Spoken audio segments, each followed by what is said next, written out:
Hello guys, welcome back to my channel. This is Dimitri. Today we're going to be working with macros in Excel. We're going to change font size, we're going to change colors. I'm going to show you basically how to style this in a macro, and what we're going to try to do here is creating a macro that is going to change all the formatting from multiple data that you're going to input later. So let's just start by changing the headings. So the headings are here in the range A3 to C3. So I gotta create a sub procedure. I'm going to call this font changes, for example. Okay, so for now what I'm going to do is I'm going to tell Excel where is my worksheet and what's the name of my worksheet. So I gotta say, hey, this is my worksheet number 1. It's called sheet number 1. I mean, you could have a different name. In my case it's this one, right? So now I gotta tell Excel that I need a range. So I need a range, and that range is going to be A3 to C3. Okay, so perfect. And then I'm gonna be doing some changes to my font, and let's start by changing the size. So I want this to be a number 16. So if I run this code, you'll see that this changed. Okay, perfect. So let's just try to make a few different changes to the headings. Since I'm gonna be using the same headings, the same range, what I can do is just copy this code, this line of code, and paste it here. And I'm gonna tell Excel and the next thing that I want to do with that. So I want that to be bold because it's a heading. Okay, so bold, and that's not gonna be a number, that's gonna be a kind of a boolean. So if I run this, you'll see that now this is bolded because of I'm working with the same range, same headings, and I'm telling Excel to basically select this font as a bold. All right, perfect.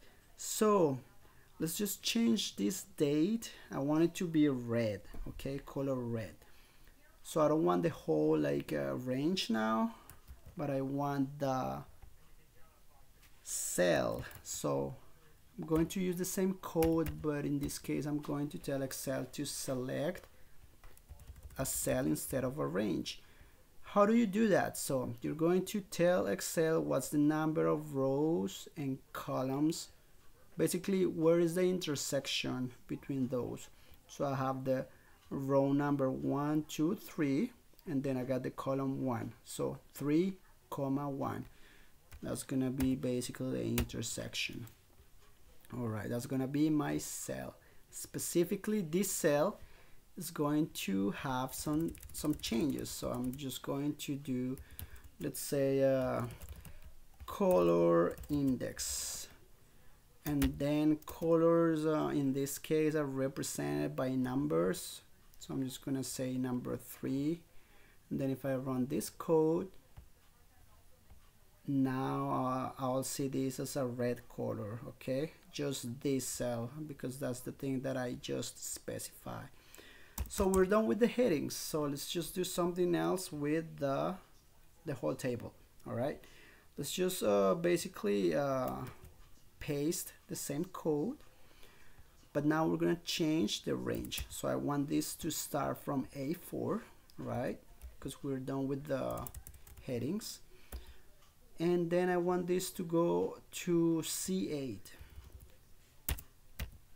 But for real, I want to create a macro later that goes to all the way to C20, because I'm going to input new values until all the way to C20. Okay, so I'm just going to select a different range for that future macro that I'm going to create, and I'm just going to say that I want that to be size, let's say 14. Let's just put this one a little bit bigger, so 18, so we can just kind of make the difference. All right, so what else do I want with this range? So I can just copy this, paste this, and make some other changes. So there's another option called italics. So I'm just gonna convert this. Okay, perfect, that's a different change. So I already made a couple of changes to this new range, and I feel like I'm good to go. So I'm just gonna run this code, and well, you'll see that it changed. Okay, so I have these new changes, and then I'm just going to create the macro. All right, so let's just go over here and let's copy and paste different data with different size and different colors and pretty much different everything. So let's just select this as orange. Okay, perfect. So if I have different data here with different color, with different size, basically different characteristics, but I want this data to be the same as this data, so you gotta make sure that your macro has the same characteristics. So if I copy and paste this range, I also want this to be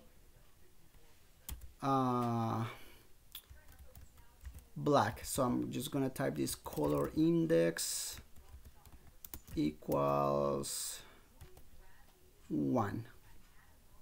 All right, so let's just run this macro, and it's gonna give me all these values with the same font and size that I had here in the other range. But let's just try to do it again. So let's see if I got this new data. If you can see, I mean, you can notice that this is a different data with different size. It's not bolded. So what I'm going to try to do is run the macro. So I'm just going to go to the developer tab. Then I'm going to go to macros. And then the one that I'm working on right now, it's called font changes, because that's the name of the sub procedure that I created. Then I'm just gonna hit run, and there you go, the macro is working. You could assign a button to that macro as well.